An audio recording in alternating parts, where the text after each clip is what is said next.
नमस्कार दोस्तों, आज की इस नए वीडियो में एक बार फिर से आपका स्वागत है। यदि आप भी पंडित सुंदरलाल शर्मा मुक्त विश्वविद्यालय में डीएलएड का एग्ज़ाम दिए हैं, डीएलएड प्री इंट्रेंस एग्ज़ाम में बैठे हैं, तो आप यह वीडियो अंत तक ज़रूर देखें, क्योंकि इस वीडियो में मैं बताने वाला हूं कि डीएलएड पाठ्यक्रम में प्रवेश के लिए जो आवंटन सूची, कॉलेज आवंटन की सूची कब आएगी, प्रवेश की प्रक्रिया कब प्रारंभ होगी, सीट रिक्त रहने पर द्वितीय सूची की काउंसलिंग कब होगी, द्वितीय सूची का प्रवेश कब से प्रारंभ होगा, उसके सीट रिक्त रहने पर तृतीय काउंसलिंग कब से होगी, पूरी जानकारी आपको इस वीडियो के माध्यम से मिलने वाली है। साथ ही साथ इस वीडियो में मैं ये भी बताने वाला हूँ कि काउंसलिंग के लिए क्या क्या दस्तावेज लगेगा। A to Z आपको इस वीडियो के माध्यम से मिलने वाली है। देखिए, आज ही के डेट पर 16/8/2024 की स्थिति में पंडित सुंदरलाल शर्मा मुक्त विश्वविद्यालय छत्तीसगढ़ द्वारा नोटिफिकेशन जारी किया गया है। डीएलएड पाठ्यक्रम में प्रवेश हेतु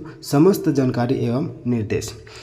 विश्वविद्यालय के द्विवर्षीय डीएलएड दूरवर्ती पाठ्यक्रम के सत्र 2024-25 में प्रवेश हेतु निर्देश इस प्रकार। देखिए, आवंटन सूची कब आएगा, तो आवंटन सूची 22 अगस्त 2024 को आने वाला है।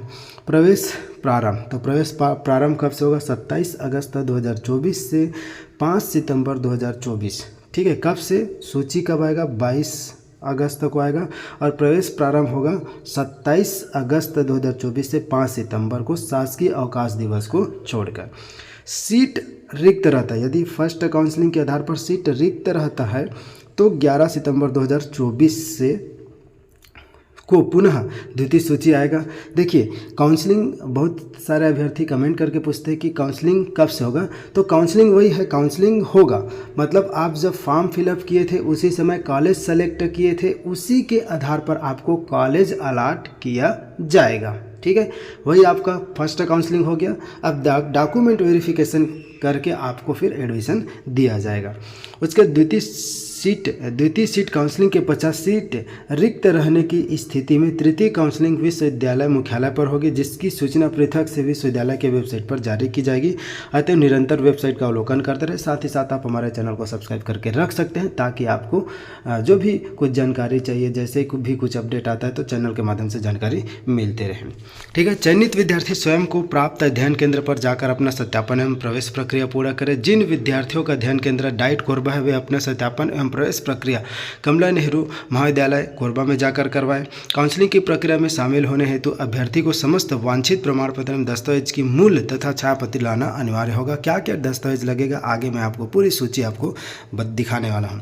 काउंसलिंग के द्वारा प्रवेश की प्रक्रिया की तथा वांछित दस्तावेजों की जानकारी के लिए संलग्न पृष्ठों को ध्यानपूर्वक पढ़ें तथा तदनुसार तैयारी के साथ अभ्यर्थी स्वयं उपस्थित हुए। ठीक है, तो अभ्यर्थी को स्वयं जाना है, नहीं न कि अपने पापा को भेज दिए, भाई को भेज दिए, चाचों को भेज दिए, ऐसा नहीं, आपको स्वयं जाना होगा। ठीक है, अब चलिए देखिए, किसी भी मतलब अगर कोई भी डेट चेंज होता है तो आपको जो है उसके लिए डेट बता दिया जाएगा। प्रवेश हेतु प्रक्रिया, ठीक है, ये सभी आप जान रहे हैं, ये सभी जो प्रक्रिया कंप्लीट हो चुका है।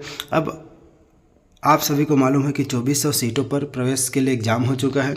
और देखिए, अध्ययन केंद्र, डीएलएड हेतु अध्ययन केंद्र इस प्रकार से आप देख सकते हैं, ये सभी डीएलएड है के लिए अध्ययन केंद्र है। टोटल 29 अध्ययन केंद्र है। इन्हीं 29 में से आपको किसी एक में, ठीक है, कॉलेज अलाट किया जाएगा। 29 कॉलेज आपको दिख रहा होगा, इन्हीं 29 कॉलेज में से किसी एक कॉलेज में आपका नाम आएगा।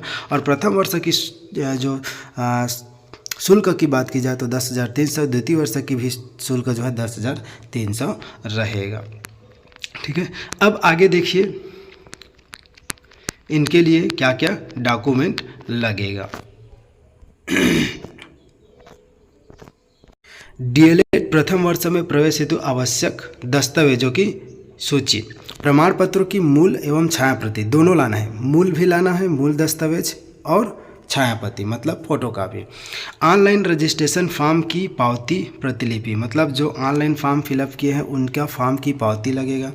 उसके बाद सीट आवंटन का पृष्ठ, मतलब जैसे कि आपका कॉलेज अलाट होगा, ठीक है, तो कॉलेज अलाट होगा तो मान लो आपका पेज नंबर 10 पर है, ठीक है, तो 10 नंबर के पेज को आपको क्या करना है, प्रिंट करा करके, जिसमें आपका नाम रहेगा उस पेज को आपको प्रिंट कराना होगा। तो ये हो गया सीट आवंटन का पृष्ठ। ऑनलाइन रजिस्ट्रेशन मतलब जो आप फॉर्म फिलअप किए हैं उनका प्रति लगेगा। उसका सीट आवंटन हो गया। आपका जिस पेज पर आपका नाम रहेगा, कॉलेज जब अलाट किया जाएगा तो कॉलेज कब अलाट हो जाएगा, 22 अगस्त को अलाट हो जाएगा, ठीक है। उसी का आपको प्रिंट निकालना रहेगा। अगला है 10वीं की अंक सूची, उसके बाद 12वीं की अंक सूची, 10वीं की अंक सूची, 12वीं की अंक सूची, प्रवजन मतलब माइग्रेशन प्रमाण पत्र, प्रवजन माइग्रेशन प्रमाण पत्र, ठीक है। चाहे आप कॉलेज में पढ़ाई किए हो या 12वीं में 12वीं के बाद, क्योंकि अगर आप कॉलेज किए होंगे तो कॉलेज से आपको माइग्रेशन मिलेगा, ठीक है, तो वो हो लगेगा। उसके जाति प्रमाण पत्र, निवास प्रमाण पत्र, जाति प्रमाण पत्र जैसे जनरल कैंडिडेट है तो जनरल कैंडिडेट को नहीं लगता है। दिव्यांग, यदि आप दिव्यांग है, सैनिक है, स्वतंत्रता संग्राम सेनानी अगर है तो उसका प्रमाण पत्र, आधार कार्ड, ठीक है। उसके बाद अनुभव प्रमाण पत्र, अनुभव प्रमाण पत्र का प्रारूप मैं आपको दिखा दूंगा। शपथ पत्र, शपथ पत्र का फॉर्मेट भी आपको आगे दिखाऊंगा। उसके बाद 2 फोटो लगेगा। इतना सभी डॉक्यूमेंट आपके लिए कंपलसरी है, चाहे तो आप इसके स्क्रीनशॉट ले सकते हैं। ये सभी दस्तावेज आपको ले करके जाने होंगे, तो ओरिजिनल और फोटोकॉपी। आगे देखिए, ये रहा जो क्या है, अनुभव प्रमाण पत्र, ठीक है। तो इस अनुभव प्रमाण पत्र को आपको भरवा करके ले जाना है, मतलब, ठीक है। अब यहाँ देखिए, प्राचार्य या प्रधान पाठक का साइन लगेगा, ठीक है। प्राचार्य या प्रधान पाठक का, आप जिस स्कूल में पढ़ाते हैं। काट छांट नहीं होना चाहिए, ओवर राइटिंग नहीं होना चाहिए। अगर ओवर राइटिंग काट छांट होता है तो फिर आपका जो ये अनुभव प्रमाण पत्र है वो वैलिड नहीं रहेगा। आपसी सहमति, यदि आप मान लो कोई कोरबा मिल गया, आपको मान लो कोरबा मिल गया, अब आप बिलासपुर आना चाह रहे हैं, तो उसके लिए आपको आपसी सहमति केंद्र परिवर्तन का जो प्रावधान रहता है उसको आपको फिल करना होता है, ठीक है। आपसी सहमति के आधार पर अध्ययन केंद्र परिवर्तन हेतु ये आवेदन का प्रारूप है, इसको आप भर करके जमा कर सकते हैं। और ये रहा शपथ पत्र का प्रारूप, ठीक है। अगर आप DLED अभ्यर्थी हैं तो DLED के लिए शपथ पत्र का प्रारूप रहेगा, आप BEd अभ्यर्थी है तो BEd के लिए, ठीक है। तो ये 10 रुपये के स्टाम्प में आपको नोटरी करा करके शपथ देना होगा, ठीक है। इसको आप टाइप करवा लेंगे 10 रुपये के स्टाम्प पेपर में, नोटरी करा करके सभी दस्तावेज, संलग्न दस्तावेज के साथ आपको जमा करना होगा। उसके बाद शुल्क की प्रक्रिया, ठीक है, जो 10,300 शुल्क रहेगा, तो ये सभी डॉक्यूमेंट वेरिफिकेशन होने के बाद आपको शुल्क पटाना होता है, ठीक है। क्या, जो डॉक्यूमेंट पहले से आपको चालान नहीं कटवा लेना है, ठीक है। मान लो आप रिजेक्ट हो गए किसी कारणवश, तो फिर पैसा वापस नहीं होगा। तो इस बात का ध्यान रखेंगे। जब आपका हर एक डॉक्यूमेंट ओके हो जाएगा उसके बाद आपको चालान कटवाना है।